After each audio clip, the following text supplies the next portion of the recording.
పిలుచుచున్నది ప్రతి వారిని వినుమా, విశ్వసించుమా.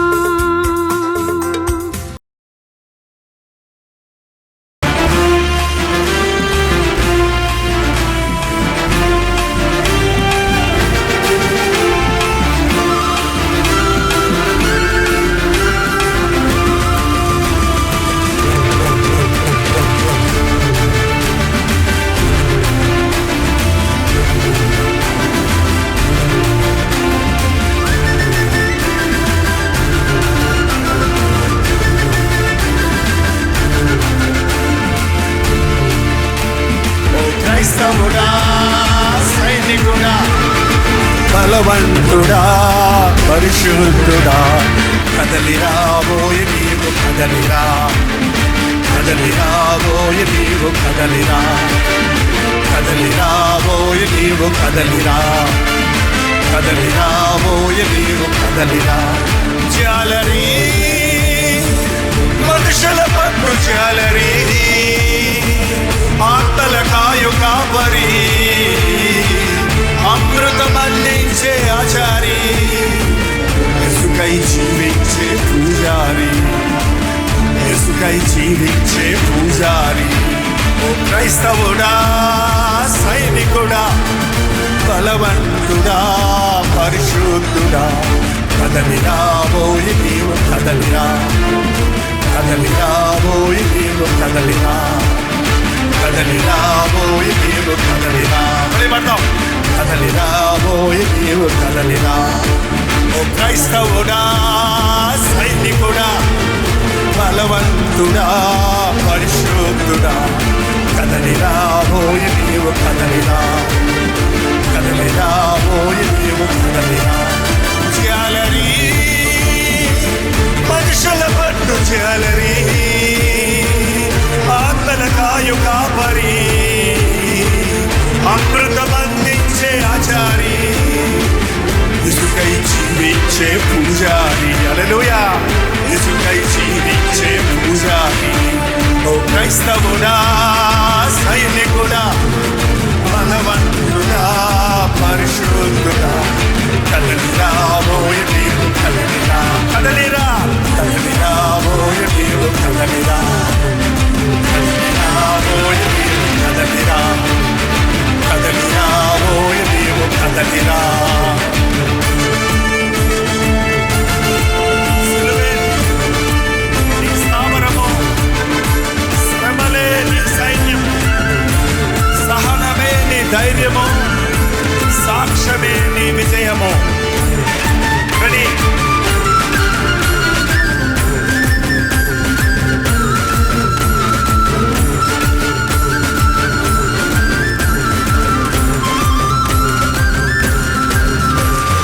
సిలువే నీ స్థావరము, శ్రమలే నీ సైన్యము, సహ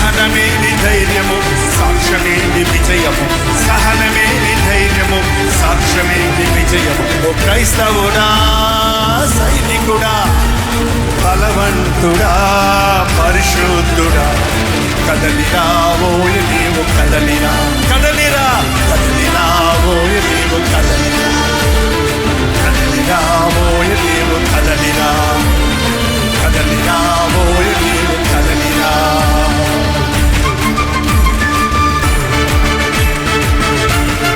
దేశంలో విదేశంలో, గ్రామములో కుగ్రామములో, అడవులలో కోటలలో పని ఎంతో ఫలమెంతో.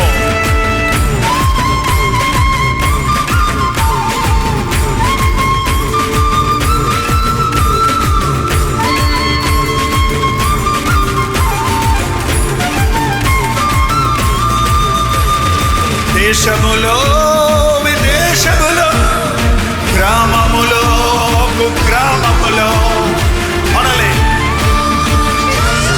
హల్లెలూయా, గ్రామములో కుగ్రామములో, అడవులలో కొండలలో పని ఎంతో ఫలమెంతో, అడవులలో కొండలలో పని ఎంతో ఫలమెంతో. క్రైస్తవుడా, సైనికుడా, పరిశుద్ధుడా, బలవంతుడా, కదలిరా ఓయ నీవు కదలిరా, కదలిరా ఓయ నీవు కదలిరా, కదలిరా ఓయ నీవు కదలిరా, కదలిరా ఓయ నీవు కదలిరా, కదలిరా ఓయ నీవు కదలిరా, కదలిరా కదలిరా ఓయ నీవు కదలిరా.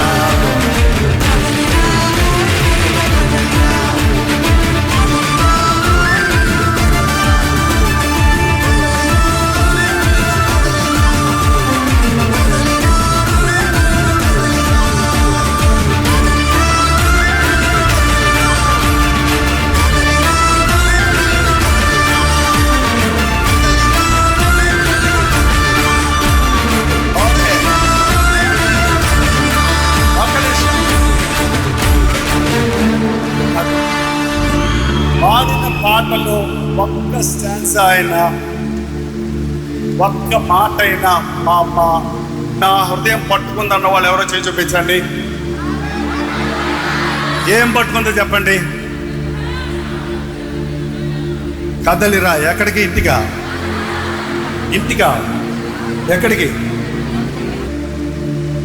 దేశములో విదేశములో, గ్రామములో కుగ్రామములో, అడవులలో కొండలలో పని ఎంతో ఫలమెంతో. ఈ ఆడిటోరియంలో ఉన్న వారందరూ కదలి దేశపు నలుమూలలకి వెళ్ళాలి, దేశ విదేశాలకు వెళ్ళాలి,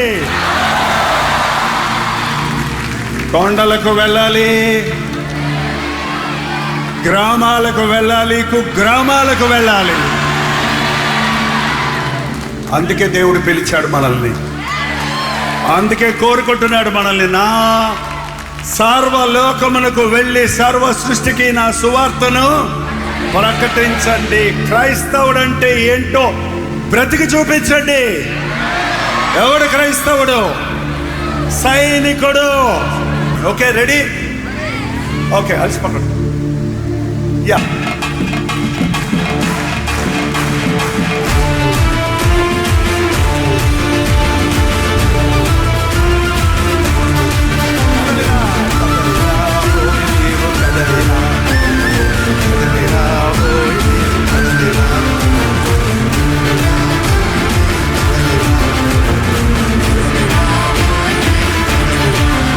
జాలరీ పురుషుల పట్టు జాలరీ, ఆత్మల కాయు కాపరి, అమృతమందించే ఆచారి, యేసుకై జీవించే పూజారి, యేసుకై జీవించే పూజారి.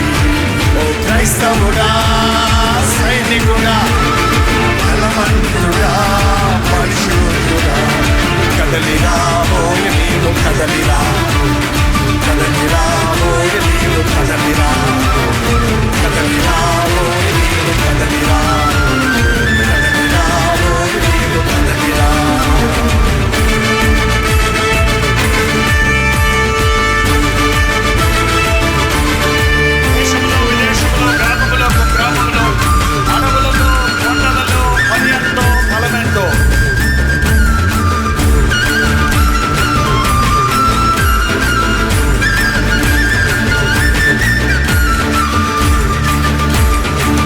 దేశములో విదేశములో గ్రామములో కుగ్రామములో దేశములో విదేశములో గ్రామములో కుగ్రామములో అడవులలో కొండలలో పని ఎంతో ఫలమెంతో అడవులలో కొండలలో పని ఎంతో ఫలమెంతో క్రైస్తవుడా సైనికుడా బలవంతుడా పరిశుద్ధుడా కదలిరాబోయ నీవు కదలిరా కదలిరాబోయ నీవు కదలిరా కదలిరాబోయ నీవు కదలిరా కదలిరాబోయ నీవు కదలిరా సిద్ధాంతపు గట్టు తుమికిరా సాకులనే మెట్టు దిగిరా దీనుడా కడు ధన్యుడా విధేయుడా అజేయుడా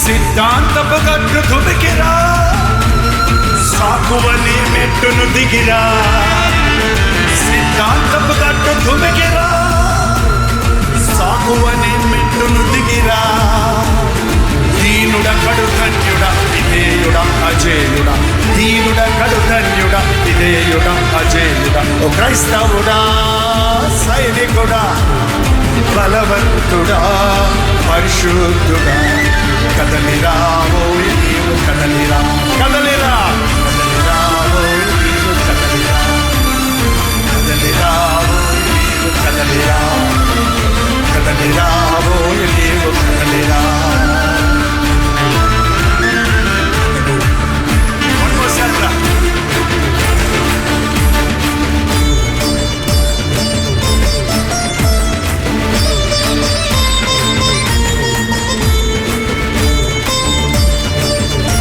వాగ్దానపు భూమి స్వతంత్రించుకో అద్వానపు అడవి దాటి ముందుకు పో నీ ఇల్లే పెనూయేలు నీ పేరే ఇశ్రాయేలు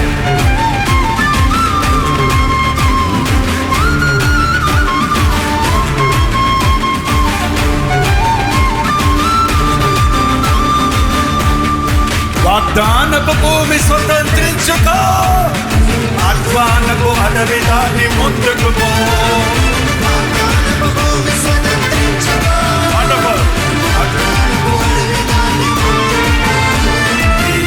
పెనూయేలు నీ పేరే ఇశ్రాయేలు నీ ఇల్లే పెనూయేలు నీ పేరే ఇశ్రాయేలు క్రైస్తవుడా సైనికుడా బలవంతుడా పరిశుద్ధుడా కదలిరాబోయ నీవు కదలిరా కదలిరా కదలిరాబోయ నీవు కదలిరా కదలిరాబోయ నీవు కదలిరా కదలిరాబోయ నీవు కదలిరా జాలరీ మనుషుల పట్టు జాలరీ అమృతం అందించే ఆచారి ఇసుకై జీవించే పూజారి ఇసుకై జీవించే పూజారి క్రైస్తవుడా సైనికుడా బలవంతుడా పరిశుద్ధుడా కదలిరాబోయ్ నీవు కదలిరా కదలరా కదలిరాబోయ్ నీవు కదలిరా కదలిరాబోయ్ నీవు కదలిరా కదలిరాబోయ్ నీవు కదలిరా కదలిరాబోయ్ నీవు కదలిరా కదలిరాబోయ్ నీవు కదలిరా కదలిరాబోయ్ నీవు కదలిరా కదలిరాబోయ్ నీవు కదలిరా కదలిరాబోయ్ నీవు కదలిరా కదలిరాబోయ్ నీవు కదలిరా హల్లెలూయా హల్లెలూయా. మీ దగ్గర ఎంతమంది దగ్గర బైబిల్ ఉన్నాయో చూడొచ్చా? వావ్, సెల్ ఫోన్లు ఎత్తి చూపిస్తున్నారా కొంతమంది? ఓకే, సెల్ ఫోన్లో కూడా బైబిల్ ఉండొచ్చు, కానీ సెల్ ఫోన్ బైబిల్ కాదు. Printed Bible is the best. మీకు అంతగా మీరు ఈ డిజిటల్ మీడియాకే అలవాటు పడిపోయి ఉంటే ఒక ప్రత్యేకమైన ఫోన్ కొనుక్కొని అందులో ఒక్క బైబిల్ మాత్రం పెట్టుకొని తెచ్చుకోండి. పరిశుద్ధ సెల్ ఫోన్ అని స్టిక్కర్ అంటించుకోండి పైన. అంతేకాదు అందులో ఏంటేంటో ఉంటే అందులో కూడా బైబిల్ ఉందని చెప్తాం వల్ల ప్రయోజనం లేదు. ఓకేనండి, బైబిల్ చదువుతారా రోజు? ఎంతమంది బైబిల్ చదువుతారండి రోజు? ఈ రోజు నుంచి యవ్వన కాలంలో బైబిల్ చదవండి. నా 18వ ఏట నేను రక్షించబడ్డాను. ఆ రోజు నుంచి నాకు అతి ప్రియమైన గ్రంథం బైబిలే. బైబిల్ నన్ను బతికిస్తుంది. బైబిల్ నన్ను ఇంతటి వాడిని చేసింది. మీ భక్తి నిలకడగా ఉండాలంటే బైబిల్ చదవండి. వ్యక్తిగతంగా రోజు ప్రార్థన చేసుకోవటం మరవకండి. ప్రార్థన అంటే ఏదో పెద్ద వల్లించటం కాదు, దేవునితో మాట్లాడుకోవటం, దేవునితో సంభాషణ చేయటం. ఎడతెగక ప్రార్థన చేయడం అంటే అస్తమానం మనం మోకరించి కూర్చొని ప్రార్థన చేయలేం. కానీ ప్రార్థన మనస్సు కలిగి ఉండాలి. ఒక వ్యక్తి అన్నాడు, నా తలంపులన్నీ ప్రార్థనలే, నా తలంపులన్నీ ప్రార్థనలే. అలాంటి సహవాసం కలిగిన వారు దేవుని కొరకు శూర కార్యాలు చేయగలుగుతారు. ఓకే, మన వాక్యంలోకి వెళ్దాం. మార్కు సువార్త 3వ అధ్యాయం 13వ వచనాన్ని చదువుతున్నాను, వినండి. ఆయన కొండ ఎక్కి తనకిష్టమైన వారిని పిలువగా వారాయన యొద్దకు వచ్చిరి. ఎవరాయన? మన ప్రభువు యేసు ప్రభువు. ఆయన ఈ లోకంలోనికి వచ్చి మనవలే జీవించి శోధించబడి పాపము లేనివాడిగా ఉండి 30 సంవత్సరాల వయసులో బయటకు వచ్చాడు. అంతవరకు ఎక్కడ కనబడలేదు ఆయన. 30 సంవత్సరాలప్పుడు ఆయన బాప్తీసం తీసుకొని పరిచర్య ప్రారంభించినప్పుడు ఆయన మొట్టమొదటిగా చేసింది ఏంటంటే 12 మందిని ఏర్పరచుకున్నాడండి. ఇంకా ఆయనకి ప్రసంగాలు మొదలు పెట్టలేదు, జనులు రావటం లేదు, మందిరం లేదు, ఏమీ లేదు. కానీ ఎవరిని కోరుకున్నాడు? శిష్యుడు అంటే ఎవరంటే గురువును వెంబడించేవాడు, గురువుతో ఉండేవాడు, గురువు అడుగు జాడల్లో నడిచేవాడు. యేసు ప్రభువుకు భక్తులు అక్కర్లేదు. ఎవరు కావాలో తెలుసా? శిష్యులు కావాలి. భక్తులకి శిష్యులకి తేడా ఏంటి? భక్తుడు దేవుడి దగ్గరికి వెళ్ళి దండం పెట్టుకుంటాడు, దవడలు వాయించుకుంటాడు, లేకపోతే సిలువ వేసుకుంటాడు, వచ్చేస్తాడు. శిష్యుడు ఏం చేస్తాడు? గురువుతోనే ఉంటాడు. యేసు ప్రభు మనల్ని ఎందుకు పిలిచాడంటే ఆయనతో సహవాసం చేయడానికి, ఆయనను అనుసరించడానికి, ఆయన ప్రణాళికలను నెరవేర్చడానికి. ఈరోజు మనుషులు కావాలి ఆయనకి. దూతల్ని కోరుకోవటం లేదు సువార్తను చెప్పడానికి, మనుషులని కోరుకున్నాడు. దేవదూతలు మనకంటే గొప్పవి కాబట్టి దేవదూతలు మనుషులకు పరిచర్య చేయటం కొరకు ఏర్పాటు చేశారే కానీ మనుష్యుడిని దేవుడు తన పోలికలో, మన రూపంలో, మన స్వరూపంలో, మన ఆకారంలో చేసుకుందామన్నాడు. కాబట్టి ఆదాము అవ్వలతో దేవుడు సహవాసం చేయాలనుకున్నాడు. అది సాతాను వల్ల పోయింది. ఈ రోజుకి ప్రభు నీతో నాతో సహవాసం చేయాలని ఆశపడుతున్నాడు.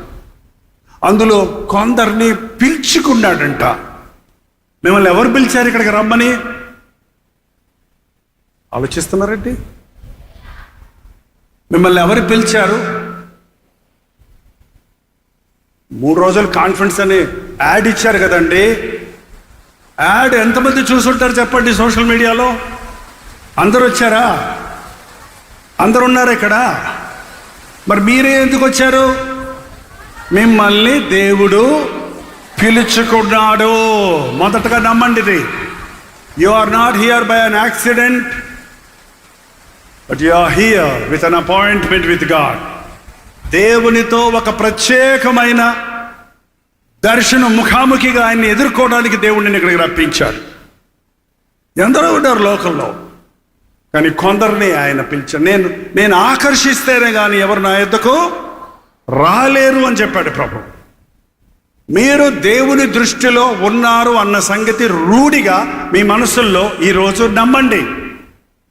Okay, very good. తనకిష్టమైన వారిని పిలుచుకున్నాడు. ఎందుకు? 3 రోజులు మీటింగ్లో కూర్చొని వెళ్ళిపోమనా? ఎందుకు? చదవండి, అక్కడే ఉంది.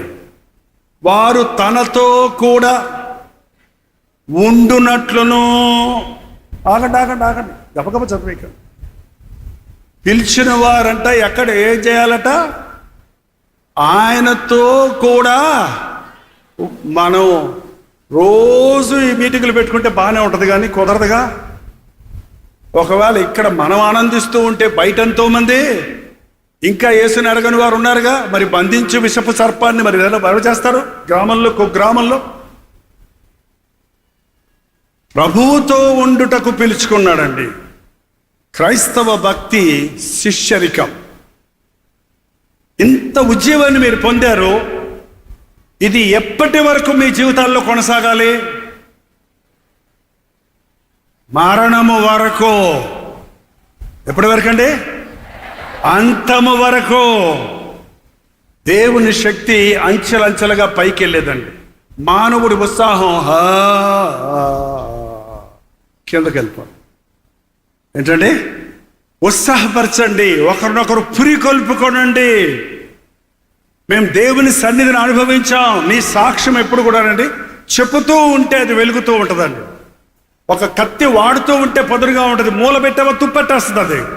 మీరు ఇక్కడ పొందిన అనుభవాన్ని మీ ఇంటిలో వారికి, మీ కొలీగ్స్కి, మీ క్లాస్మేట్స్కి, మీ ఫ్రెండ్స్కి, మీ బంధువులకి, కనబడిన వారందరికీ మీ జీవితంలో అది వారికి తెలియపరచండి. ఆ యొక్క వెలుగు, ఆ ప్రత్యేకత ఇతరులు మీలో చూడనివ్వండి. అది ఎప్పటిదాకా కొనసాగాలంటే మరణము వరకు కొనసాగాలి. ప్రభువుని పట్టుకున్నావు కాబట్టి ఈ లోక తండ్రి లేకపోయినా పర్వాలేదు. ప్రభువు ఉన్నాడు కాబట్టి ఈ లోకంలో మనకు సహాయకులు లేకపోయినా పర్వాలేదు. ప్రభువుని పట్టుకోండి, ఆయనతో ఉండండి. వాక్యము, ప్రార్థన క్రమ పద్ధతిలో చేసేవారు దేవునితో సహవాసం చేసేవారిగా ఉంటారు. అంత మాత్రమే కాదు, ఎందుకు ఆయనతో ఉంచుకుంటున్నాడు? 1 రోజు 2 రోజులు దేవునితో సహవాసం చేయటం వేరు. మన బ్రతుకు దినములన్నీ దేవునితో నడవాలంటే అనుదినము దేవుని చిత్తములో నడవాలి. అన్ని విషయాల్లో ఆయన యొక్క నడిపింపును, ఆయన మనస్సును ఎరగాలి, ఆయన ప్రణాళికలు ఎరగాలి, ఆయన దగ్గర మనం నేర్చుకోవాలి. చాలా మంది చెప్తారు, పెళ్ళైన తర్వాత మాట్లాడతాం. పోనీ మీకు ఇంకా పెళ్ళిళ్ళు అవ్వలేదు అనుకుంటా కదా. అయినోళ్ళు ఉన్నారు, అవనోళ్ళు ఉన్నారు. చూద్దామండి, పెళ్ళిళ్ళు అవనోళ్ళు చేసి చూపించండి. అబ్బా మీరంత ధన్యులు. పెళ్ళిళ్ళు అయినోళ్ళు చేసి చూపించండి. అయ్యో చాలా తక్కువ మంది అన్నారు, మీరు ఎంత భాగ్యవంతులు.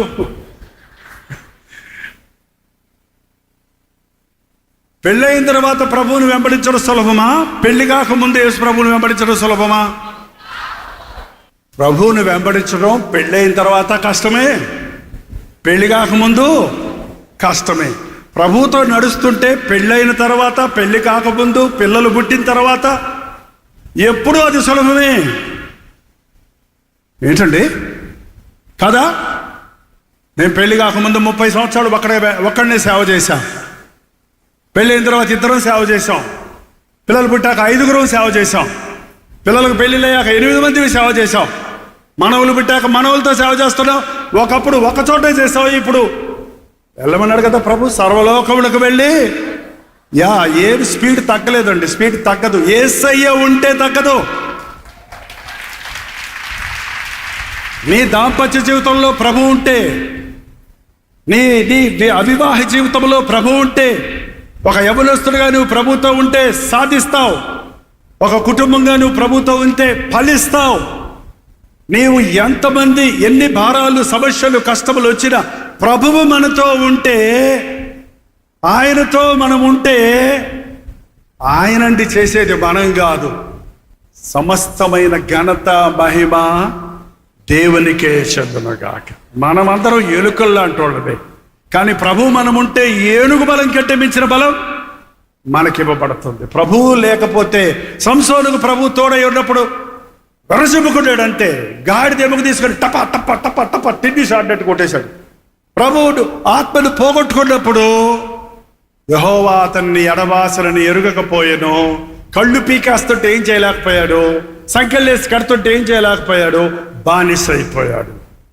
మనం కూడా దేవుడు మనతో ఉంటేనే మనం శక్తి కలిగిన. అందుకే ప్రభువు నాతో ఉండండి, ఆయన స్వార్థం కనుక కాదు, మన మేలు కోసమే అంటున్నాడు. నాతో సహవాసం చేయండి, నాతో నడవండి, నా అడుగు జాడల్లో నడవండి, నా బోధ ప్రకారం నడవండి, నా ప్రణాళికను ఎరగండి అని 12 మందిని కోరుకున్నాడు. ఎందుకు? మళ్ళీ చదువుతాను చూడండి. ఆయన కొండ ఎక్కి తనకి ఇష్టమైన వారిని పిలువగా వారు ఆయన ఎద్దుకు వచ్చిన వారు తనతో కూడా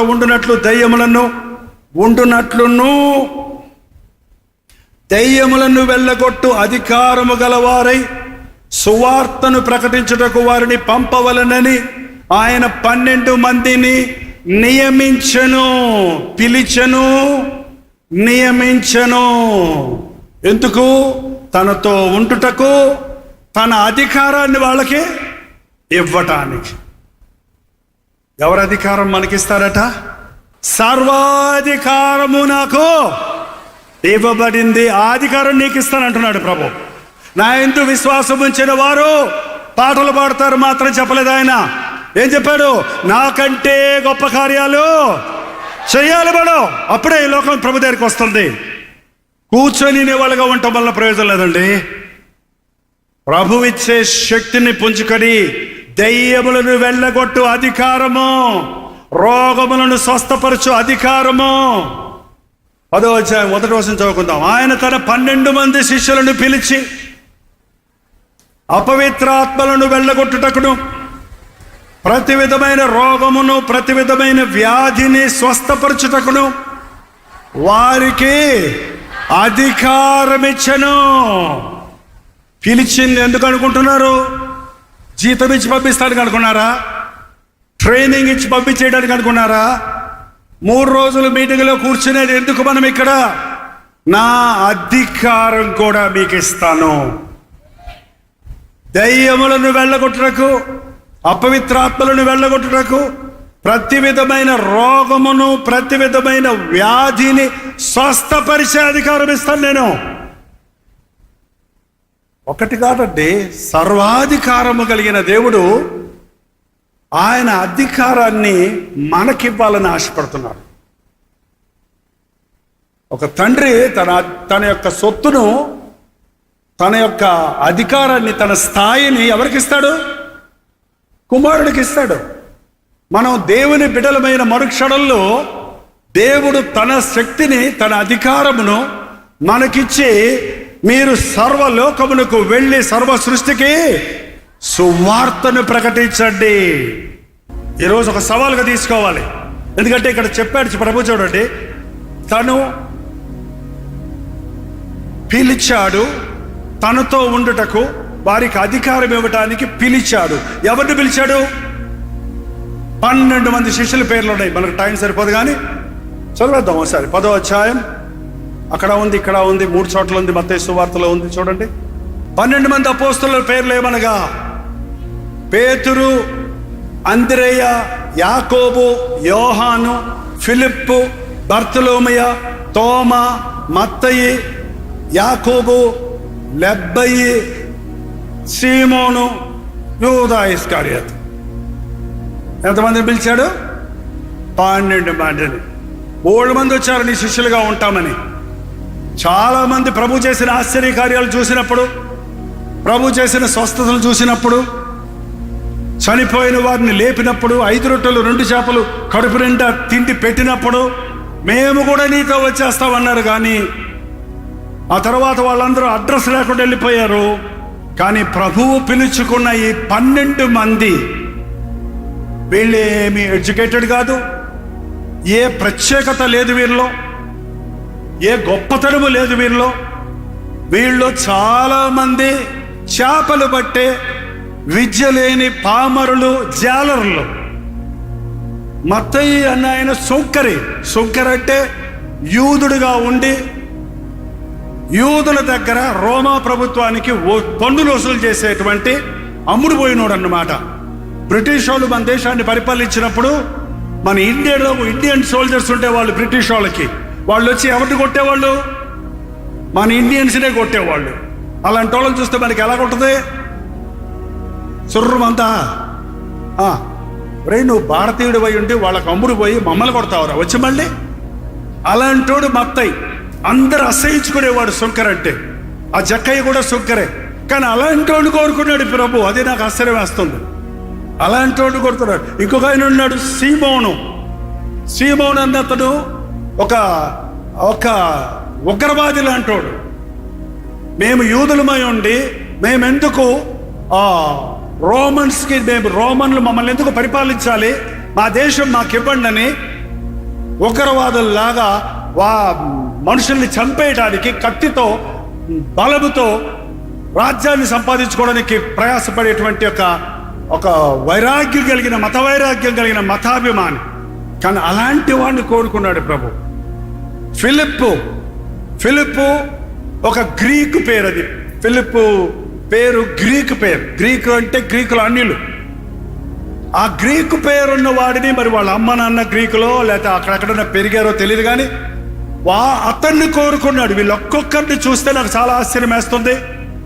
ఒక్కొక్కరి గురించి చూచినప్పుడు అందరినీ ఒకే స్థాయిలో ఉన్న వాళ్ళని కోరుకోలేదు, ఒకే టాలెంట్ ఉన్న వాళ్ళని కోరుకోలేదు.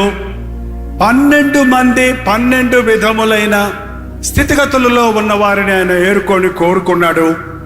రాత్రంతా ప్రార్థన చేసి తనకిష్టమైన వారిని కోరుకొని 3.5 సంవత్సరాలు ఆయనతో తిప్పాడండి.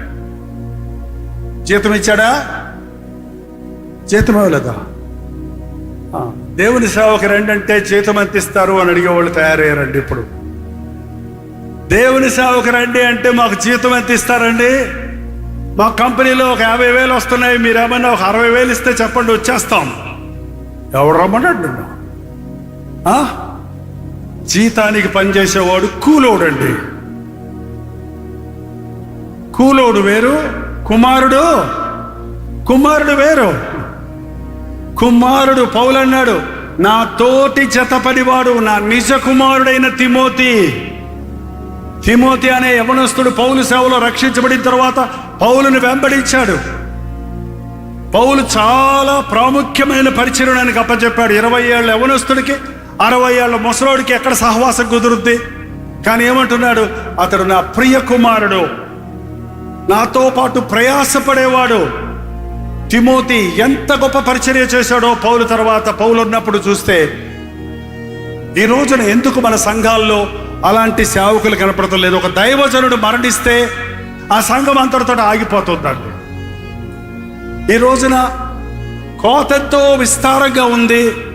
దేవుని పనిలో పాలిభాగస్తులై ఉండి మెప్పులు కోరక, డబ్బులు కోరక, చెమట కార్చి, కన్నీరు కార్చి దైవజనులతో పాటు ఉండి దేవుని దగ్గర దేవుని ప్రణాళికలను ఎరగాలనే వాళ్ళు ఎంతమంది ఉన్నారు? యేసు ప్రభువుకే 12 మంది అయితే మనకు ఒకడు చాలదా? అంత పరలోకం వదిలిపెడుతున్న యేసు ప్రభు కిందకు వచ్చినప్పుడు ఒక 5,000 మందిని పెట్టుకోవచ్చు కదా. మరి 12 మంది డెడికేటెడ్. అదేంటంటే యోధా ఇస్కరియోతు కాదు కదా అంటారేమో. యోధా ఇస్కరియోతు సరైనోడు కాదని ప్రభువుకు తెలీదా? నువ్వు చదివినా పాస్ అవ్వని మీ అమ్మ నాన్నకు తెలీదా? అయినా కూడా ఫీజు కడుతున్నారు కదా. ఏమో ఒక బై లక్కు పాస్ అవుతాడేమోనని బాబు అదే అనుకుంటాడు. వీడికి సరైన మనసు లేదు, పోనీ నాతో 3.5 సంవత్సరాలు ఉంటే వాడు సరవుతాడు అనుకున్నాడు. పాపం చాయిస్ ఇచ్చాడు దేవుడు. అందుకే చాయిస్ ఇస్తున్నాడండి మనకి. మనందరం చేతగాని వారిమని తెలుసు. ఎంత గొప్ప గొప్ప భక్తులే ప్రభువును దుఃఖపరిచారు. సంసోను గురించి మాట్లాడాం, విన్నారు. నిన్న మొన్న మీరు దావీదు గురించి విన్నారు. వారి జీవితాల్లో విఫలతలు ఉన్నాయి, బలహీనతలు ఉన్నాయి. అయినా దేవుడు కోరుకున్నాడు. అయినా దేవుడు వారిని ఇష్టానుసారమైన వారిగా మార్చుకున్నాడు. కారణం ఆయన కృప హద్దులేనిది. మనల్ని బట్టి కాదండి ఆయన ప్రేమ మారేది. మనల్ని బట్టి కాదు ఆయన మనల్ని ప్రేమించేది. ఆయన ఎందుకో మనల్ని ప్రేమించాడు. ప్రభువును కనుగొన్నామన్న వాళ్ళు హల్లెలూయా చెప్పండి.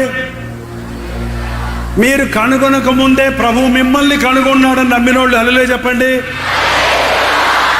అదిగో ఇక్కడ ఉన్న వాళ్ళందరినీ ప్రభు కనుగొన్నాడు, కొందరే తిరిగి కనుగొన్నారు ఆయన్ని. ఇందుకే మొదటి హల్లెలూయా తక్కువ వచ్చింది. ఆయన కనుగొన్నాడు అన్నది రూఢి, there is no doubt about it. But మనం ఇంకా ఆయన్ని కనుగొనలేదు. అసలు ఈ యొక్క సాయంకాల సమయంలో ఎవరిని ప్రభువు కనుగొంటున్నాడో, ఎవరు ప్రభువును కనుగొంటున్నారో, దెర్ ఇస్ నో డౌట్ అన్నాం కదా. మనలందరినీ ప్రభువు కనుగొన్నాడు, కానీ మనము ప్రభువుని కనుగొన్నామా? ఆయన మనల్ని వెతుకుతున్నాడు, మనం ఆయన్ని వెతుకుతున్నామా? వెతుక్కుంటూ పోతున్నారండి. నువ్వేమో పరిగెత్తుకుంటూ పోతున్నావు, నీ వెనకాల పరిగెత్తుకుంటూ వస్తున్నారు. మీరిద్దరు అట్లా కలుసుకుంటారా? ఇద్దరు స్పీడ్ లేడీలాగా పరిగెడుతున్నారు. కలుసుకుంటారా? కలుసుకోవాలంటే ఏం చేయాలి? ముందు పోయేవాడు ఏం చేయాలి? వెనక్కి తిరిగితే ఎదురుగుండా ఎవరున్నారు? నిన్ను వెతుక్కుంటూ వచ్చినా దట్ ఈస్ రిపెంటెన్స్. అదే పశ్చాత్తాపం, అదే మారు మనసు, అదే రక్షణ. నన్ను కనుగొనిన వాడిని నేను కనుగొంటిని. హల్లెలూయా. జక్కయ్య యేసును చూడాలనుకున్నాడు, యేసు జక్కయ్య వైపు చూశాడు, జక్కయ్య యేసు వైపు చూశాడు. ఆ ఇంటికి ఏమొచ్చింది? రక్షణ వచ్చింది. ఈ రోజున మీరు ఈ సత్యాన్ని కనుగొనాలండి. నన్ను ఎందుకు రక్షించుకున్నావు? నన్ను ఎందుకు అసలు ఈ కాన్ఫిడెన్స్కి తీసుకొచ్చావు? నాకెందుకు లోకంలో ఎంతో మంది నా ఫ్రెండ్స్, నాతో ఉన్నవాడు అనేకులు లోకంలో తిరుగుతుండగా నన్నెందుకు దేవా ఇలాంటి ఆనందకరమైన సంతోషకరమైన నిన్ను స్తుతించే భాగ్యంతో ఈ 3 రోజులు ఇక్కడ కూర్చోబెట్టావు? ఒక ప్రత్యేకమైన ప్రణాళిక నా పట్ల ఉంది నీకు, అది నాకు కావాలి. వాళ్ళలో అంతవరకు నేను ఇంటికి వెళ్ళని చెప్పండి అంతే. వాళ్ళ రేపటి నుంచి నీ జీవితంలో, నీ ముఖములో, నీ మాటలలో, నీ క్రియలలో, నీ గురిలో మార్పు కనబడాలి. మునుపు గుడ్డివాడనే ఉన్నాను, నేను ఇప్పుడు చూస్తున్నాను. మునుపు పాప బంధకములలో ఉన్నాను, ఇప్పుడు విడిపించబడి ఉన్నాను. ముందు చచ్చిన స్థితిలో ఉన్నాను, ఇప్పుడు జీవించుచున్నాను అన్న సాక్ష్యం నీవు చెప్పక్కర్లా, నిన్ను చూసే వాళ్ళు చెప్పాలంట. మరణము వరకు నమ్మకముగా ఉండము, నేను నీకు జీవకిరీటము ఇచ్చేతను. ఈ 12 మంది కూడా యూదా ఇస్కరియోతును పక్కన పెడితే, యూదా ఇస్కరియోతు ఉరిపెట్టుకొని చచ్చిపోయాడు. అతనికి బదులుగా మరొకరిని ఎన్నుకున్నారు. సో టోటల్గా మళ్ళీ 12 మంది శిష్యులు వచ్చారు. ప్రభు పునరుద్ధారుడైన తర్వాత మీరు వెళ్ళి కనిపెట్టండి, పైనుండి మీకు శక్తి వచ్చును, పరిశుద్ధాత్మను మీకు అందిస్తాను, మీ మీద కుమ్మరిస్తాను. అంతవరకు పిరికివారిగా ఉన్నారు, అంతవరకు బలహీనతలతో ఉన్నారు, అంతవరకు పడి లేస్తున్న స్థితిలోనే ఉన్నారు. ఒప్పుకుంటున్నారు, మళ్ళీ చేస్తున్నారు, సారీ అంటున్నారు, మళ్ళీ చేస్తున్నారు. చాలా మంది రక్షించబడ్డామన్న వాళ్ళ పరిస్థితి ఈ రోజున అలాగే ఉంది. ఆశ అయితే ఉంది కానీ ప్రభు బతకలేకపోతున్నాను, శోధనకు లొంగిపోతున్నాను, బలహీనమైపోతున్నాను అని చెప్పే, రక్షించబడ్డామని చెప్పే వాళ్ళు కూడా ఎందరో ఈ రోజున ఉన్నారు. కారణం, రక్షణతో మీ భక్తి ఆగకూడదు. దేవుడితో సహవాసము చేయాలి, ఆయన సన్నిధిలో కనిపెట్టాలి. ఆ పరిశుద్ధాత్మని యొక్క శక్తిని మీదకి వచ్చినప్పుడు, పరిశుద్ధాత్మని యొక్క అగ్నిని మీదకి వచ్చినప్పుడు నువ్వు శక్తివంతుడు అవుతావు. నీ బ్రతుకులో నీవు ఎంత బలహీనంగా ఉన్నావో కానీ పరిశుద్ధాత్మని అగ్ని నీ హృదయంలో రగులుకున్నప్పుడు నీకు నీవు భారం అవటం కాదు, కానీ నీవు అనేకులను ప్రభు దగ్గరికి లాక్కురాగలుగుతావు. పరిశుద్ధాత్మని శక్తిని పొందిన వాడు పవిత్రుడవుతాడు, శోధన జయిస్తాడు, సాతాన్ని ఎదిరిస్తాడు. పిరికివాడిగా ఉన్నాడు పేతురు అప్పటి వరకు. ధైర్యంగా అందరూ నిలబడి మీరే యేసుని సిలువేశారు, ఆయన సజీవుడిగా లేచాడని ధైర్యంగా చెప్పినప్పుడు ఒక్క రోజులో 3,000 మంది 5,000 మంది బాప్తీసాలు పొందారన్నది బైబిల్లో. ఒక సేవకుడిగా కానీ, ఒక విశ్వాసిగా కానీ, ఒక క్వైర్ మెంబర్గా కానీ, ఒక సేవలో పార్టిసిపేట్ చేస్తున్నటువంటి ఎవరైనా సరే, మీరు ఆత్మతో అభిషేకించబడిన దినమున మీరు చేసే కార్యాలు ఊహాతీతముగా ఉంటాయండి. మానవులకు అసాధ్యమైనవిగా ఉంటాయి. కారణం, నిన్ను అభిషేకించిన దేవుడు, నిన్ను పిలుచుకున్న దేవుడు నిన్ను కోరుకుంటున్నాడు అంతే. ఒక పాత్రకు విలువ దాంట్లో ఉన్న పదార్థాన్ని బట్టి వస్తుంది. మనల్ని ఒక పాత్రగా కోరుకుంటున్నాడు ప్రభు. మనలో ఆయన తన ఆత్మను ఉంచినప్పుడు మనకు విలువ వస్తుంది, మనకు శక్తి వస్తుంది, మనం దేవుని యొక్క మహిమను ప్రకటించగలుగుతాం, చూపించగలుగుతాం. అందుకు కోరుకున్నాడు 12 మంది శిష్యుల్ని. యేసు ప్రభువు కోరుకున్నప్పుడు, యేసు ప్రభువుతో ఉన్నప్పుడు కూడా శిష్యుల పరిస్థితి ఒకలాగా ఉంది. ఎప్పుడైతే పెంతెకోస్తు దినము తర్వాత ఆ 12 మంది శిష్యులు ఎక్కడికి వెళ్ళినా శూర కార్యాలు చేశారు, అద్భుత కార్యాలు చేశారు. దెయ్యములు పట్టిన వారిని విడిపించారు, రోగులను స్వస్థపరిచారు, వారి నీడ పడితే స్వస్థతలు పొందారు, వారి వస్త్రాలు ముగితే దేవుని శక్తిని అనుభవించారు. అవునండి, అలాంటివి కావాలండి అంటారు. ఒక్క కోణంలోనే మనం చూస్తున్నాం శిష్యుల్ని. కానీ యేసు ప్రభు శక్తినిచ్చింది అద్భుతాలు ఆశ్చర్యాలు చేయడానికి మాత్రమే కాదు, కానీ దేవుని కొరకు కష్టం పడితే కష్టంలో సుఖముంది. నా కాడి సులువైనది, నా భారము లఘువైనది. లోకంలో పాప భారాన్ని మోసేవాడు చెడ్డ చాకరీ చేస్తున్నాడు, మనుషులకి డబ్బు కోసం నానా తిప్పలు పడుతున్నాడు. నువ్వు దేవుని కోసం పడిన ప్రయాస ఏ ముట్టబడ్డారో, మీరు ఇంటికి వెళ్ళక ముందు ఒక సరైన తీర్మానంతో, ఒక సంపూర్ణమైన సమర్పణతో దేవుని ప్రణాళికను, ఆయన వాగ్దానాలను పట్టుకొని ఇక్కడి నుండి వెళ్ళి దేవుని కొరకు మీరు విరజిమ్మాలని ప్రభు ఆశిస్తూ ఉన్నాడు.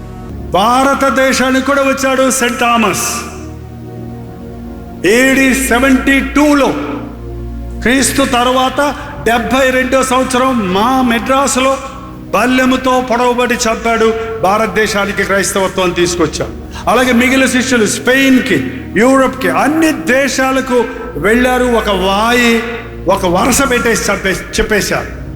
ఆ రోజుల్లో యేసు ప్రభు జన్మించిన దినాలలో లేక ఆయన మరణించిన దినాలలో ప్రపంచ జనాభా ఎంత ఉందో తెలుసండి మీకు? 3 crores. ఇప్పుడు మన జనాభా ఎంతో తెలుసండి? ఇప్పుడు 780 కోట్ల జనాభా. ఎన్ని రెట్లు అయింది చూడండి.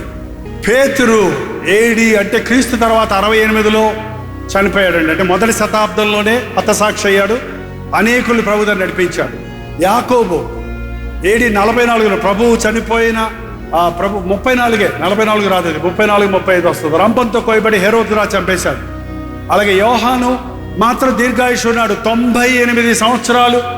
ఆయన్ని కాగుతున్న నూనెలో పోసినా కూడా చనిపోలేదు, బల్యాలతో పొడిచినా కూడా చనిపోలేదు.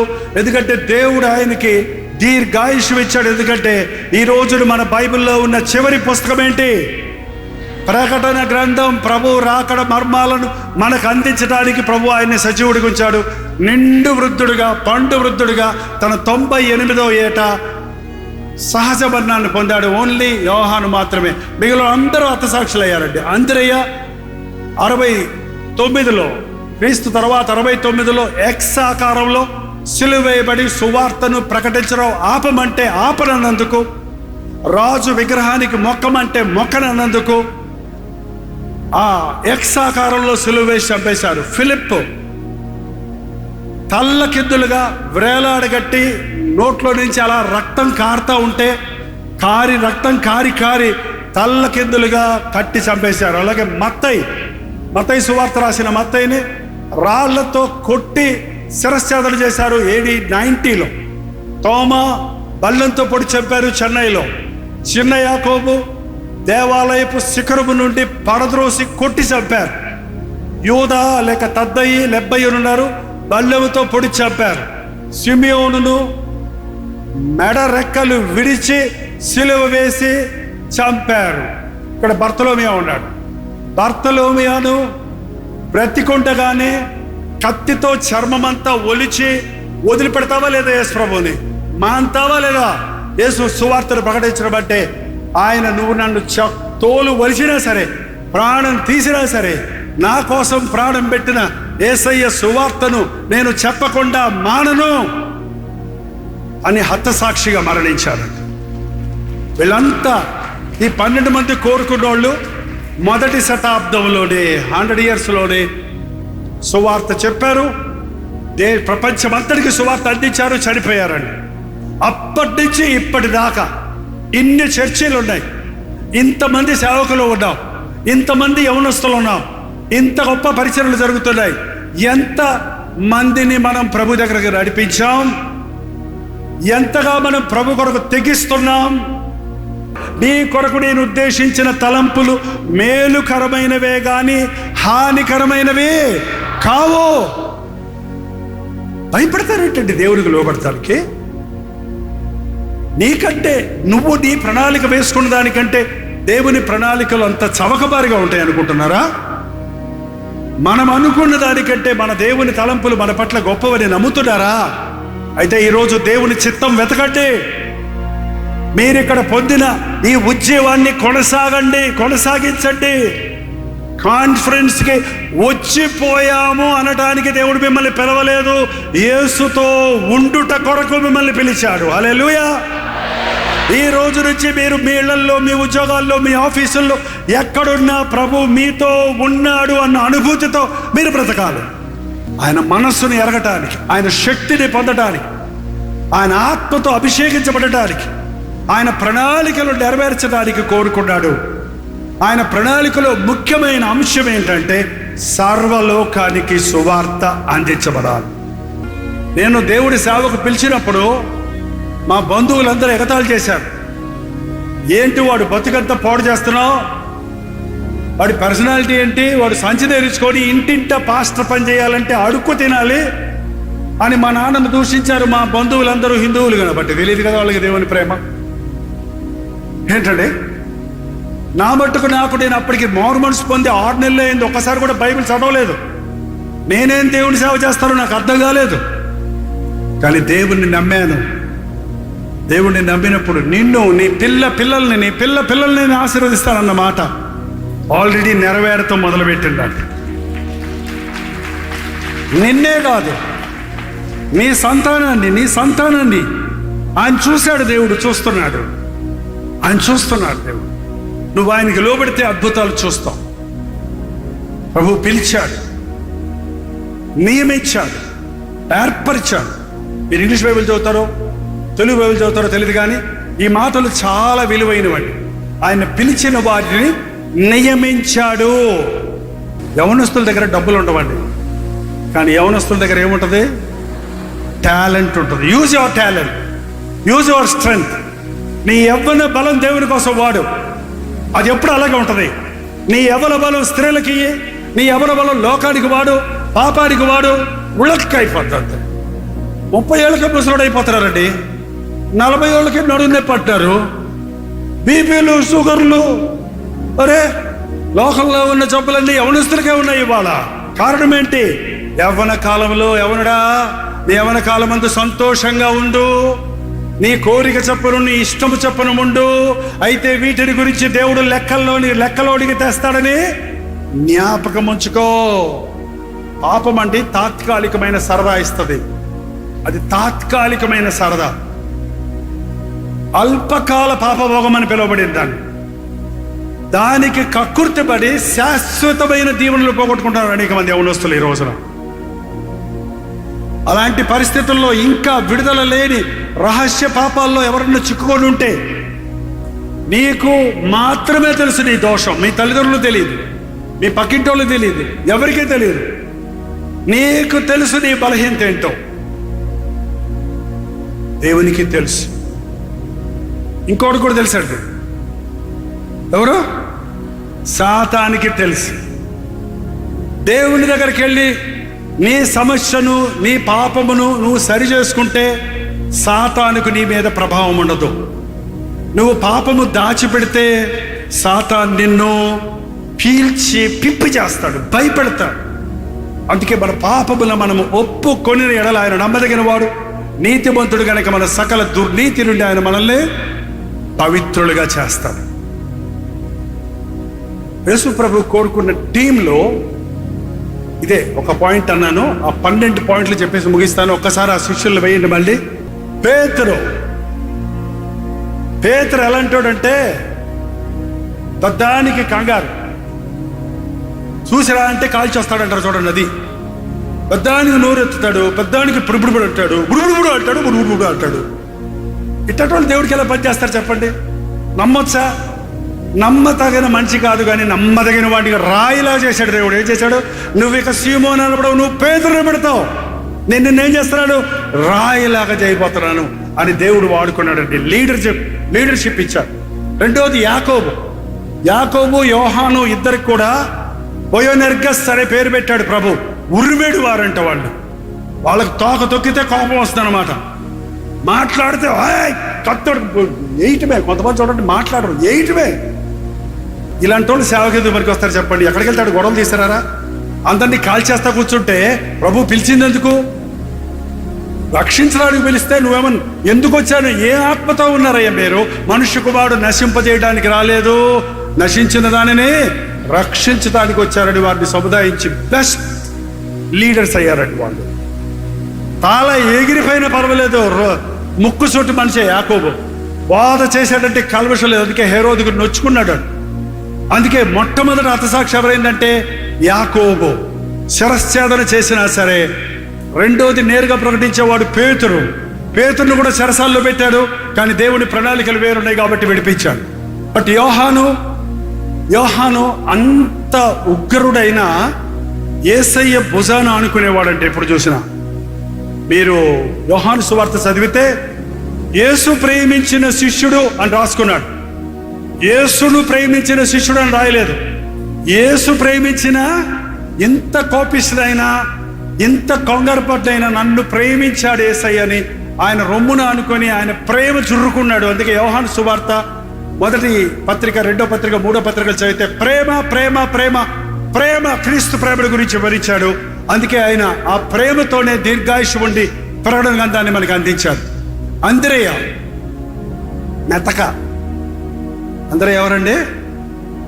మెతక. మాట్లాడరు కొంతమంది, మౌనంగా ఉంటారు. నేను చూస్తుంటా కొంతమంది వాళ్ళు ఏదన్నా చేసి చూపిస్తారు, కానీ అది చేసేస్తా, ఇది చేసేస్తా ఏమి చేయడం వాళ్ళు కొట్టరు. కొంచెం మెతక. తమ్ముడు మరి అన్నం పేతురు ప్రసంగం చేస్తాడు, నాకు ఇవ్వలేదే అని అసూయ లేదు.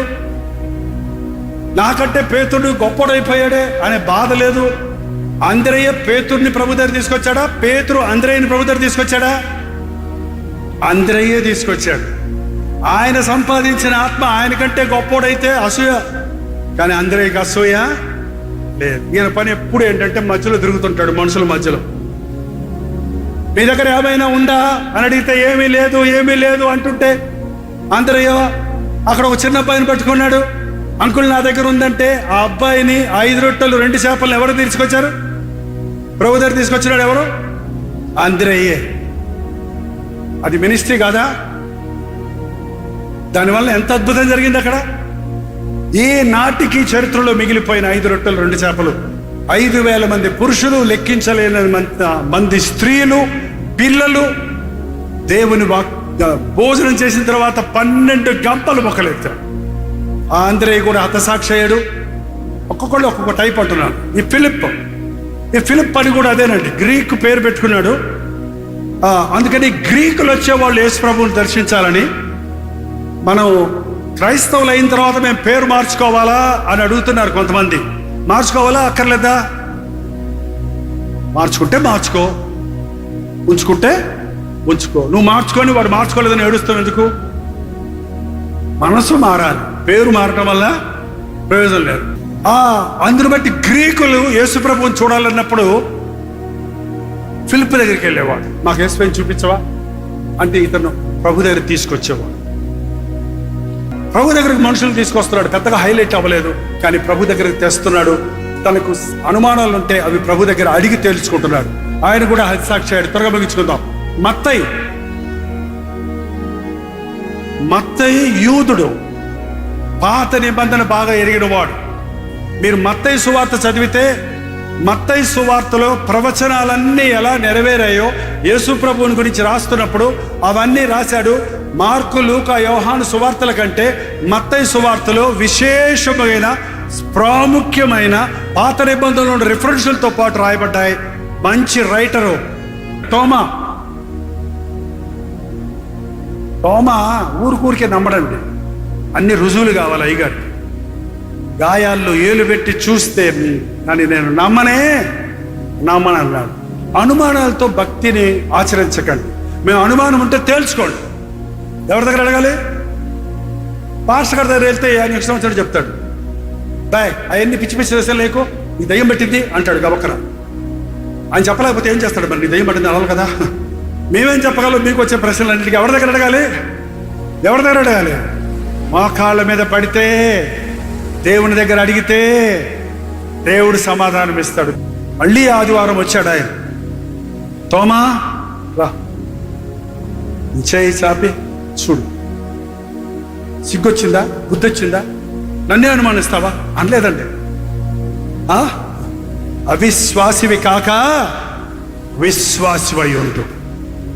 చూచి నమ్మిన వారికంటే చూడక. అది ఆయనే మన భారతదేశానికి మొదట అటు మలబార్కి వచ్చాడు, కేరళ వచ్చాడు, చెన్నై వచ్చాడు, ఇంకా కొన్ని దేశాలు కూడా వెళ్ళి వచ్చాడండి. వీళ్ళందరూ చాలా దేశాలు తిరిగారు. చివరికి మెడ్రాస్లోనే సెయింట్ థామస్ మౌంట్ ఇప్పటికే ఉంది. ఆయన చనిపోయిన కొండ మీద ఒక చిన్న ఆలయం కట్టించారు. ఓకే, చిన్న యాకోబు గురించి ఏమీ లేదండి. ఆ గాడిద పిల్లడు తిప్పి తీసుకురాంటే తీసుకొచ్చాడు. నీళ్లు పట్టుకొని ఒక పాత్రలో ఒకళ్ళు వస్తున్నారు, అక్కడ మేడగది సిద్ధం చేయమంటే వెళ్ళి పనిచేశాడు. చెప్పిన పనులు చేస్తా కూర్చున్నాడు, అంతే. అది కూడా సేవే. సండే స్కూల్ తీసుకోవటం ఒక సేవే.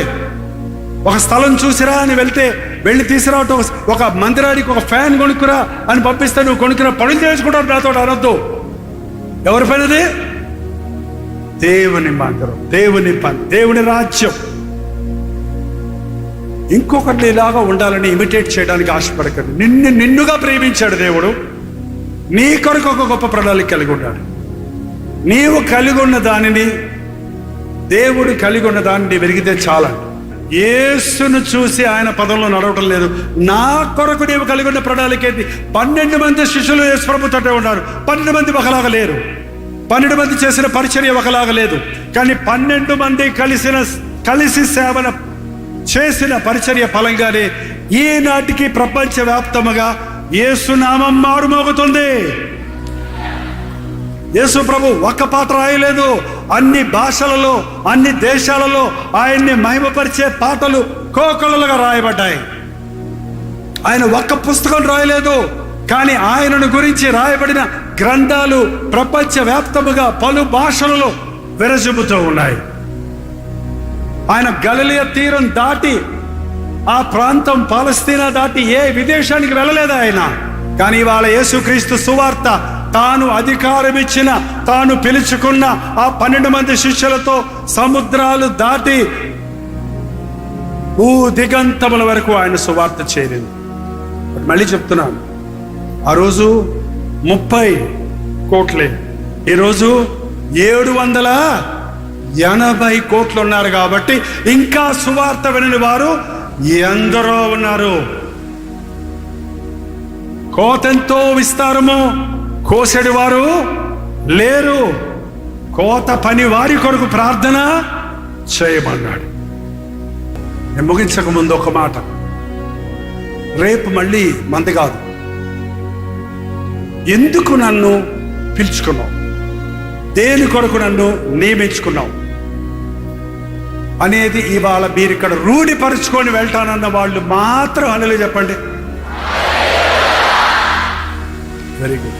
అసలు దేవుడు నన్ను పిలిచాడు, నన్ను నియమించుకున్నాడు, నన్ను ఎరిగాడు, నన్ను కనుగొన్నాడు, నన్ను ఎట్లా పెట్టుకోండి అన్నవాళ్ళు హల్లెలూయా చెప్పండి. నో డౌట్ అబౌట్ ఇట్ కదా. ఇప్పుడు ఒక్కసారి మనం లేచి నిలబడితే, ఈ సమయం మీకే వదిలేస్తానండి. కొద్ది నిమిషాలు నన్ను ఎందుకు పిలిచావయ్యా? నీ సన్నిధిలో కూర్చొని ఇన్ని పాటలు పాడుతూ, ఇంత నీ వాక్యం ద్వారా నన్ను దర్శించావు. ఇది చాలా ప్రాముఖ్యమైన సమయం. ఒక్క నిమిషం తల వంచి ప్రార్థించండి. అలసిపోవద్దు, విసిగిపోవద్దు. లాస్ట్ మినిట్ ఇది. పరిశుద్ధాత్ముడు నీ విషయమై నీకు బయలుపరిచే సమయం ఇది. నీవు నాకు కావాలి. నేను నిన్ను ఏర్పరచుకున్నాను. నేను నిన్ను ఈ పని కొరకు నియమించాను. అని ఆనాడు 12 మంది శిష్యులతో చెప్పిన ప్రభు ఈ రాత్రి మనకు చెప్తున్నాడు, నేను కావాలా ప్రభువా? నేను బలహీనుడు కదా ప్రభువా, నాకు చేత కాదు ప్రభువా, నాకొద్దు ప్రభువా అంటావేమో. చెప్పు దేవునితో, ఆయనతో మాట్లాడు. నోరు తెరవండి, నోరు తెరిచి కొద్ది నిమిషాలు దేవునితో మాట్లాడండి. ఆయన తన చిత్తాన్ని నీకు తెలియజేస్తాడు. ఇప్పుడే నీ మనసులోకి వచ్చే ఆలోచన నీది కాదు, దేవుని దగ్గర నుంచి వచ్చిందని నమ్ము. ఆయన నీతో మాట్లాడే దేవుడు, ఆయన స్వరం వినపడద్దు నీకు. ఆయన ఆలోచన నీ హృదయంలో జనిస్తుంది. ఆయన ప్రణాళిక నీ కళ్ళ ముందు కనపడుతుంది. పరిశుద్ధాత్ముడు మన మధ్య సంచరిస్తున్నాడు. ప్రభా, నన్నెందుకయ్యా కోరుకున్నావు? నేనెందుకయ్యా నీకు? నేను కూడా పనికొస్తానా? అడిగండి ప్రభువుని. నోరు తెరవండి, నోరు తెరవండి, నోరు తెరవాలి. మీ ప్రార్థన వినబడాలి, మీ ప్రార్థన వినబడాలి. చివరి నిమిషంలో మేలు పొంది వెళ్దాం. దేవుని ప్రణాళికను వెతికి వెళదాం. దేవుడి ఆత్మ స్పందన పొంది వెళ్దాం. ఎదుగో పరిశుద్ధాత్ముడు మన మధ్య సంచరిస్తున్నాడు. ఆయన నీ మధ్యలోనే ఉన్నాడు. ఆయన నీ వైపే చూస్తున్నాడు. నేను నీ మార్గం తప్పానా? నేను నీ ప్రణాళికను ఎరగలేదా? నేను ఎందుకు ఈ స్థితిలో ఉన్నాను? నువ్వు లేవనెత్తేసాయా? నీ చిత్తమే సిద్ధించును గాక అని నోరు తెరిచి ప్రభుత్వం చెప్పండి. నువ్వు చెప్పింది చేస్తానయ్యా. నా జీవితాన్ని నీకు అప్పగించుకుంటున్నానయ్యా. నన్ను పిలిచిన వాడు నమ్మదగిన వాడని, నన్ను ఏర్పరచుకున్న వాడు నమ్మదగిన వాడని, నేను ఆయన కొరకు జీవిస్తానని, నన్ను ప్రేమించిన ప్రభు నా మధ్య ఉన్నాడని నమ్ముతున్నానన్న వారు మీ హృదయం తెరిచి దేవుడితో మాట్లాడండి. కొద్ది క్షణాల్లో మనం వెళ్ళిపోతున్నాం. ప్రాముఖ్యమైన సమయం ఇది. ఇంతవరకు విన్నావు, ఇప్పుడు నీవు అడుగు దేవుణ్ణి. ఇప్పుడు ప్రభువు మాట విను. ఇప్పుడు ప్రభువుతో మాట్లాడు. ప్రభువా, నా జీవితాన్ని నాకెందుకు ఇచ్చావో తెలియచేయ్యా. నన్ను ఎందుకు పుట్టించావయ్యా ఈ లోకంలో? అందుకొరకే నేను బతుకుతానయ్యా. నన్ను ఎందుకయ్యా ఇంతమంది ఉండగా ఈ పట్టణాలలో ఈ కాన్ఫరెన్స్కి నన్ను రప్పించావే, నన్ను పిలుచుకున్నావే, నన్ను దర్శించావే. నేను పొందిన దీవెనలు నీవు ముద్రించుమని ఆయన సీల్ లార్డ్. అడగండి, దేవుడిని అడగండి. ప్రభువు నిన్ను భద్రపరుస్తాడు. ప్రభువు నిన్ను తన కౌగిల్లోనికి తీసుకొని కంటి పాపలా కాపాడాలని ఆశపడుతున్నాడు. నీవు ఆయనకి లోబడితే, నిన్ను నీవు ఆయనకి అప్పగించుకుంటే నిన్ను ఆయన మోస్తాడు. నీ సమస్యలు, భారాలు, వ్యాధులు, రోగాలు, నీ పోరాటాలు, నీ అప్పులు, నీ అనారోగ్యాలు, నీ కుటుంబ సమస్యలు అవన్నిటిని ప్రభువు చూసుకుంటాడు. ప్రభువు రమ్మన్నప్పుడు వంకలు చెప్పొద్దు, సాకులు చెప్పొద్దు. ప్రభా, ఇదిగో నా జీవితమయ్యా, ఎన్నోసార్లు చెప్తున్నానే కానీ నా జీవితాన్ని నీకు పూర్తిగా అప్పగించలేదు. ఎన్నో మీటింగులకు వెళ్ళాను, ఎన్నో ఉద్యమాలు అనుభవించాను, కానీ మళ్ళీ మళ్ళీ పడిపోతున్నానయ్యా. ఈసారి నేను పడను. ఈసారి నేను అంతవరకు నిలబడతానయ్యా. నా చేయి పట్టుకో యేసయ్యా. నీతోటే ఉంటానయ్యా, నీ మాటే వింటానయ్యా, నీతోనే నడుస్తానయ్యా. నువ్వే నాకు కావాలయ్యా. నీ ప్రణాళిక నేను నెరవేరుస్తానయ్యా. నా సొంత ఇష్టాన్ని, నా యొక్క సొంత ఆశలను నీ పాదాల దగ్గర విడిచిపెడతాను యేసయ్యా. చెప్పండి, నోరు విడిచి. మీ అంతటి మీరు చెప్పండి, మీ అంతటి మీరు చెప్పండి. నువ్వెన్నెన్నో ఆశలు పెట్టుకున్నావేమో, అవి యేసయ్య కొడుకు విడిచిపెడతానికి కష్టం అనుకుంటున్నావేమో. నీవు అనుకున్న దానికంటే దేవుడు నీ కొరకు కలిగి ఉన్నవి గొప్పవి. నీ చిత్తమే నా జీవితంలో సిద్ధించునుగాక. మళ్ళీ మళ్ళీ పడిపోకుండా, మళ్ళీ మళ్ళీ జారిపోకుండా, మళ్ళీ మళ్ళీ నీకు దూరం అవ్వకుండా, పెంతెకోస్తు దినమున పరిశుద్ధాత్మ ఆ శిష్యుల మీదకు దిగి వచ్చినట్లుగా ప్రభువా, ఈ సమయంలో నీ సన్నిధిలో కనిపెట్టుకొనుచున్న మా మీదకు దిగి రానివ్వు నాయన. నడినెత్తి నుండి ఆరి కాలు వరకు మేము పరిశుద్ధపరచబడినట్లుగా నీ అగ్నితో మమ్మల్ని పుట్టవేయవు నాయన. పాతాళపు స్వభావం నుండి మమ్మల్ని విడిపించము. పిరికి తలపు ఆత్మను మా నుండి తీసివేయము. మోసపరచు ఆత్మ నుండి మమ్మల్ని తప్పించుము నాయన. శరీరాశలు లోకాశల నుంచి మమ్మల్ని విడిపించుము నాయన. నీ అగ్నితో మా చెత్తను దహించి మమ్మల్ని శ్రేష్టమైన భక్తులుగా చేయయ్యా. నీ అడుగు జాడల్లో నడిచే విశ్వాసులుగా చేయయ్యా. నీ సిలువెత్తుకుని నిన్ను వెంబడించే వారిగా చేయను ఆయన. నీ కొరకు ఆత్మలను సంపాదించడమే నా ధ్యేయం. ఏదైనా వృత్తి, నా కడుపు పోషణ కొరకు ఏదైనా వృత్తి అని డేవిడ్ ప్రైనర్ అన్నాడు. నా జీవిత ధ్యేయం ఆత్మలను సంపాదించడమే. నేను చేసే ఉద్యోగాలు, నేను చేసే పనులు కేవలం నా పోషణ కొరకు మాత్రమే. అవి నాకు ముఖ్యమైనవి కావు. చెప్పండి దేవుడితో ఒక మాట, చెప్పండి దేవుడితో ఒక మాట. శరీరాలు అలిసి ఉన్నాయి, శరీరాలు అలిసి ఉన్నాయి. ఆత్మ సిద్ధమే గాని శరీరం బలహీనమన్నాడు ప్రభు. మెలకువగా ఉండి ప్రార్థన చేయండి. శోధనలో ప్రవేశించకుండా ఈ క్షణంలో మీరు మెలకువ ఉండకపోతే గుమ్మం దగ్గరే కాచుకొని ఉంటాడు సాతాను. నీవు ఎలా దేవుడి కోసం బతుకుతావో చూస్తానని. ఇదిగో ఇప్పుడు ప్రార్థిస్తే నిన్ను చూచి వాడు తోకముడుచుకొని పారిపోతాడు. నిన్ను చూచి సాతాను సిగ్గుపడతాడు. నీవు లోకానికి జయశీలుడిగా దేవుని సాక్షిగా బ్రతకడానికి ఆత్మతో అభిషేకించబడే సమయం ఇది. నోరు తెరవండి. నీ కోసం బ్రతుకుతానయ్యా, నీ కోసం బ్రతుకుతానయ్యా, నీ చిత్తమే నేను చేస్తానయ్యా. నన్నెందుకు పుట్టించావు, నన్నెందుకు రక్షించావు, నన్నెందుకు ఇక్కడికి రప్పించావు, నేను అందుకొరకే జీవిస్తానేసయ్యా. ఇంతవరకు నా ఇష్టం వచ్చినట్టు బతికి ఏమీ సాధించలేకపోయానయ్యా. దుఃఖాన్నే కోసానయ్యా, నష్టాన్ని అనుభవించానయ్యా. నీ సాక్షిగా బ్రతకాలని ఈ రాత్రి తీర్మానించుకుంటున్నానయ్యా. శ్రమైన, శోధనైన, కష్టమైన, కరువైన యేసయ్య ఉంటే నాకు చాలు. అదే నిజమైన క్రైస్తవ భక్తి.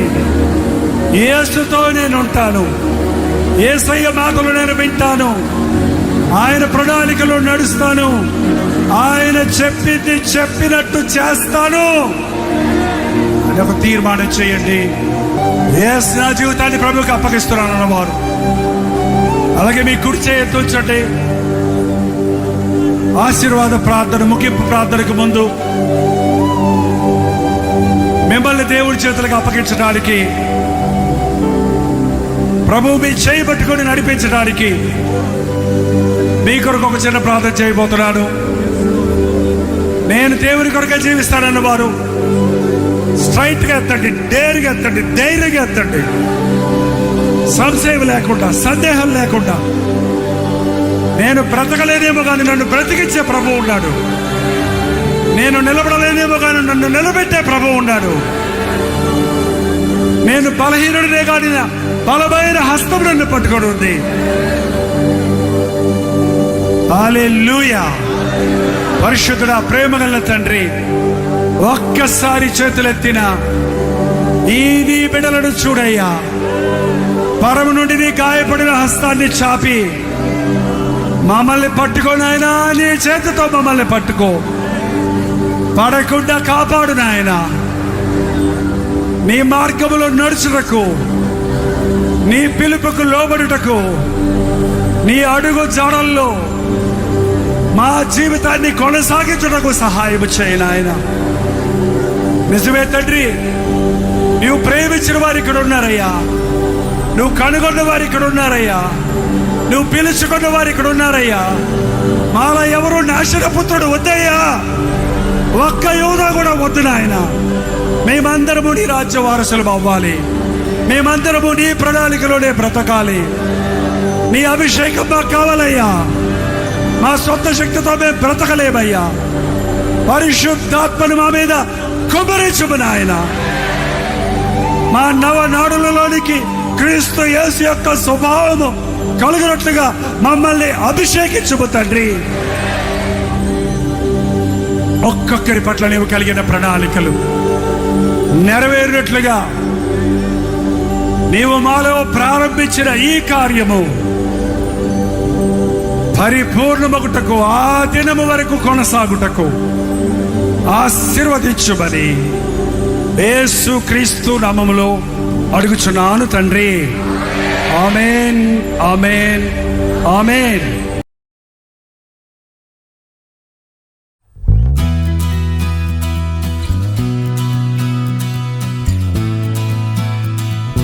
హల్లెలూయా. న్యూఢిల్లీ పరిసర ప్రాంతాల్లో ఉన్న వారికి శుభవార్త. ప్రవచితమైతే జూలై 29వ తారీఖున YWCA కాన్స్టంటియా హాల్లో 1 డే గెట్ టుగెదర్ను న్యూఢిల్లీలో మీ కొరకు ఏర్పాటు చేస్తున్నాం. మధ్యాహ్నం 2 గంటల నుంచి 6 గంటల వరకు, అలాగే 6 గంటల నుంచి 9 గంటల వరకు జరిగే ఈ 2 సెషన్స్ తెలుగువారు, హిందీ వారు, తమిళ వారు మీరు పాల్గొంటారని మనందరం కలిసి దేవుని స్తుతించడానికి, ప్రార్థించుకోవడానికి, ముఖ్యంగా టీవీ ద్వారా, సోషల్ మీడియా ద్వారా వాక్యం వింటున్న మిమ్మల్ని ముఖాముఖిగా చూడాలని, మీకోసం ప్రార్థించాలని, వ్యక్తిగతంగా మీకోసం ప్రార్థించాలని వెళ్ళి వస్తున్నాం.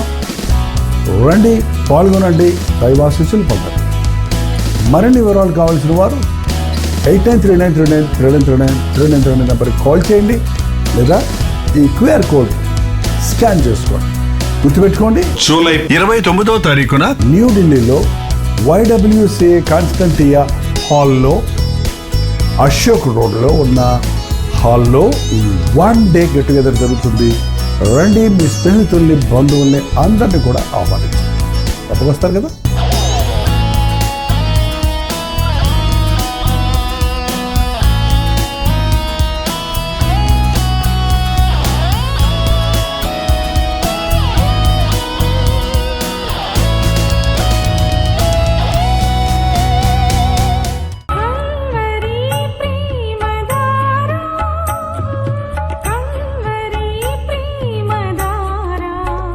కల్వరి ప్రేమధార అనే మా ద్విమాస పత్రికను ఈ మధ్య త్రైమాస పత్రిక అంటే 3 నెలలకి ఒక్కసారి మాత్రమే ప్రింట్ చేయగలుగుతున్నాం. మరి గత 40 సంవత్సరాల పైబడి కొనసాగుతున్న ఈ పత్రికను ఆపు చేయటం ఇష్టం లేక దీన్ని త్రైమాస పత్రికగా మార్చున్నాం. మీరు కల్వరి ప్రేమధార పత్రికను చదువుతున్నారా? ఒక ఉచిత పత్రిక కావాలంటే ఇవ్వాలే మీ పేరు, చిరునామా, అడ్రస్తో పాటు, ఇంటి నెంబర్తో పాటు క్లియర్గా పంపించండి. తప్పకుండా ఒక ఉచిత పత్రికను మీకు పంపిస్తాం.